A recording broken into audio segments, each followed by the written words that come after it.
had a crazy ass family member, bro. Like he was in the military and shit, bro. And like all my cousins, we had got together like 2 summers ago. All our cousins, he was there. I forgot what the situation was. I think it was like a party, or I think it was like Juneteenth or something. This is just a crazy ass side story. But the story go like this, bro. This nigga's like a military nigga to the core. Like he's a military man to the core, bro. Deep down, like he with that shit straight up, like respect, all that. So I'm like, you know what I'm saying? And I'm just chopping it up with my cousins outside, chopping it up at the barbecue. He chopping it up with my cousin's step pop, or I think they just the dude dating their mom. They're dating their mom now. That's a long story. That ain't got nothing to do with that. So they chopping it up, right? And I'm like, bro, like, we chopping it up and shit. We talking about like catching up. I'm like, yeah, bro, shit crazy. But have you seen so and so?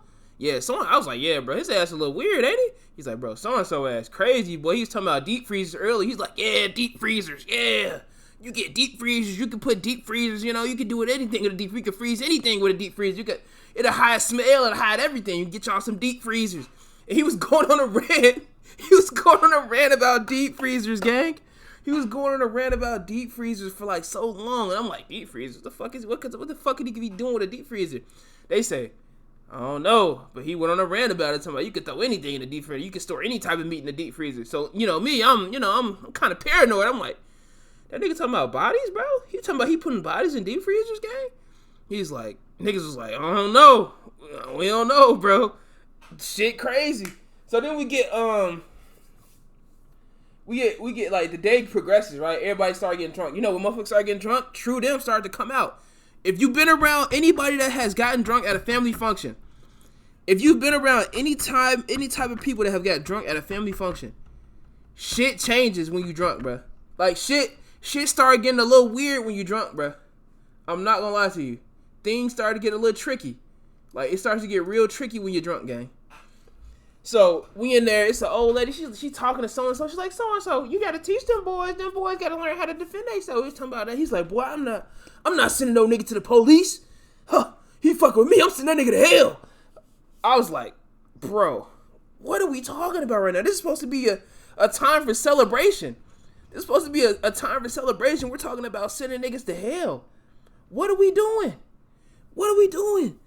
And then one of their homies was there. He a cool dude, bro. One of their homies was there. He's like, yeah, man, I've been going to mixed martial arts class. I've been learning how to mix martial arts. I was like, yeah, that's solid, bro. I'm low key trying to learn how to do that shit too, you know? You know what I'm saying? Learn how to, you know, combat and all that shit, you know, combat sport. He was like, yeah, bro, I've been going there for a couple weeks. Then bro come on, he like, huh, you don't need that shit. You see this right here? He started doing like his index. He started flexing like his muscle in his index finger. He was like, feel that right there. He said, if you get hard like that, you can choke a nigga to death. He's showing us how to choke a nigga to death with one hand, gang. With one hand at a Juneteenth barbecue, brother. He's showing us how to choke a motherfucker with one hand. He's like, yeah, when it's that strong, you'll rip a nigga trachea out.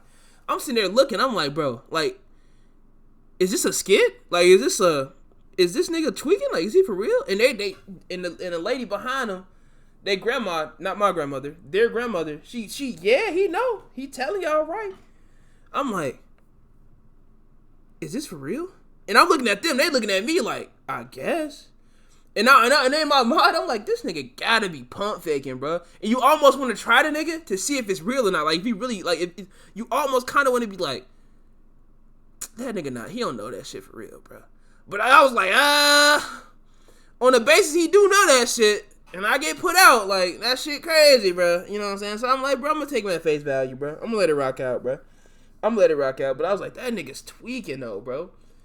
That man was tweaking. I don't even know why that hit my brain right now. I don't even know why that story hit my brain. This nigga was going crazy on deep freezers and how to choke and rip niggas' tracheas out, bro. This is what we talking about at Juneteenth. And he had his foul on him. So, yeah, that was a bad decision. Like, I'm thinking about it all. It was all bad decisions. It was all just bad decisions. Me thinking that, I was like, bro, this nigga gotta be crazy, bro. Like, it was just bad, bro. It was just bad. But back to this shit, though. Back to this album, though. I didn't throw off the vibe, didn't I?